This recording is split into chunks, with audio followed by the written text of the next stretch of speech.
একটি পুরনো ভিক্টোরিয়ান শহরের অন্ধকারাচ্ছন্ন গলিতে একটি আলোকিত জানালা দেখা যায়। ভেতরে এক রহস্যময় তরুণী, সাবরিনা, একটি জটিল নকশা আঁকছে। তার হাতে এক অদ্ভুত যন্ত্র, যা সময় নিয়ন্ত্রণ করার ক্ষমতা রাখে। ক্যামেরা ঘুরে তার চারপাশের ঘরটি দেখায়, পুরনো বই, ধাতব গিয়ার, ধোঁয়ায় ভরা কাচের ফ্লাক্স এবং মোটা পর্দায় ঢাকা জানালা। একটি ব্রাসের টেলিস্কোপ জানালার পাশে রাখা।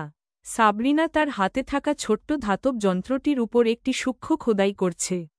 হঠাৎ যন্ত্রটি আলোকিত হয়ে ওঠে, একটি নীল শিখা বেরিয়ে আসে।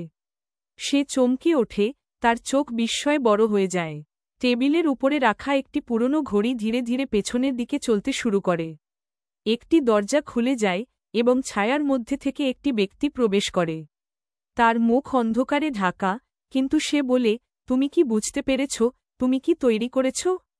সাবরিনা আতঙ্কিত হয়ে ওঠে, তার হাতে থাকা যন্ত্রটি শক্তভাবে ধরে রাখে। অপরিচিত ব্যক্তি ধীরে ধীরে এগিয়ে আসে, তার চোখে এক অদ্ভুত দৃষ্টি।